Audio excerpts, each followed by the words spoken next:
1974 में एक Indian film crew ने एक मिस्टीरियस आइलैंड पर डॉक्यूमेंट्री शूट करने की कोशिश की। जैसे ही उनकी बोट करीब पहुंची, जंगल से कुछ साई नजर आए। आधा नंगे कबीले के लोग तीर और कमान के साथ। अचानक तीर बरसने लगे। एक तीर डायरेक्टर की टांग में लगा।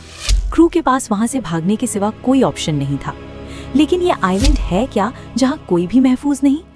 इंडिया से तकरीबन 1400 किलोमीटर मशरिक में अंडमान और निकोबार आइलैंड्स वाक़ हैं। 572 जजीरों का एक ग्रुप जो समंदर में बिखरा हुआ है।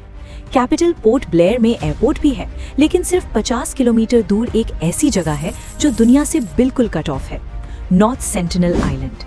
ये तकरीबन 60 स्क्वायर किलोमीटर का एक जजीरा है जो घने जंगल से ढका हुआ है, इतना डेंस कि सैटेलाइट्स तक इसके अंदर क्लियरली नहीं देख सकते। यहाँ के लोगों को सेंटिनलीज कहा जाता है। साइंटिस्ट्स का मानना है कि ये लोग लगभग 26,000 सालों से आइसोलेशन में रह रहे हैं। हजारों साल पहले ये आइलैंड्स मेनलैंड एशिया से कनेक्टेड थे, लेकिन समंदर की सतह बढ़ने से ये अलग हो गए और सेंटिनलीज बाकी इंसानी दुनिया से कट ऑफ हो गए। जब दुनिया इवॉल्व होती रही, ये लोग टाइम में जैसे फ्रीज हो गए। पहली रिकॉर्डेड साइटिंग 1771 में हुई, जब एक ब्रिटिश शिप ने आइलैंड पर लाइट्स देखी लेकिन लैंडिंग नहीं की। 1867 में एक शिप करीब डूब गया जिसमें 100 से ज्यादा पैसेंजर्स थे।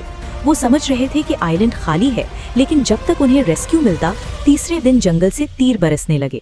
1880 में एक ब्रिटिश ऑफिसर ने कोशिश की कि आइलैंड के कुछ लोगों को किडनैप करके सिविलाइज करे। कुछ ही दिनों में बुजुर्ग कपल डिजीजेस की वजह से मर गए, क्योंकि उनके जिस्म उन बीमारियों के लिए बिल्कुल प्रिपेयर्ड नहीं थे। बच्चे वापस कर दिए गए, लेकिन उसके बाद से आइलैंड वालों का रवैया और ज्यादा हॉस्टाइल हो गया। 1947 में इंडिया की आज़ादी के बाद भी लगता है कि सेंटिनलीज को ये भी पता नहीं था कि मॉडर्न दुनिया एग्जिस्ट करती है।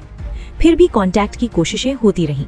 1991 में एक एंथ्रोपोलॉजिस्ट कोकोनट्स लेकर गया और पहली दफा कबीले ने उन्हें कुछ देर के लिए एक्सेप्ट किया, लेकिन ये अमन ज्यादा देर नहीं चला। 2004 के इंडियन ओशन सुनामी के बाद जब हेलीकॉप्टर आइलैंड चेक करने गया तो एक ट्राइबल शख्स बाहर निकला और हेलीकॉप्टर पर तीर चला दिया। वो जिंदा बच गए थे। 2006 में 2 मछुआरे गलती से करीब चले गए और उन्हें मार दिया गया। फिर 2018 में एक 26 साल का अमेरिकन मिशनरी चुपके से आइलैंड पर गया ताकि वहां अपना मजहब प्रीच करे, लेकिन वो कभी वापस नहीं आया। आज इंडियन गवर्नमेंट ने नॉर्थ सेंटिनल आइलैंड पर जाना बिल्कुल बैन कर दिया है। ये दुनिया की सबसे ज्यादा आइसोलेटेड और डेंजरस जगहों में से एक है। सवाल ये है कि क्या सेंटिनलीज सिर्फ अपनी पुरानी जिंदगी को प्रोटेक्ट कर रहे हैं, या वो कुछ ऐसा गार्ड कर रहे हैं जो हम कभी समझ ही नहीं सकते। ये जजीरा अपने राज छुपाए हुए है और शायद हमेशा ऐसा ही रहेगा। ऐसी और हैरत अंगेज कहानियों के लिए चैनल को सब्सक्राइब करें और बेल आइकन जरूर दबाएं।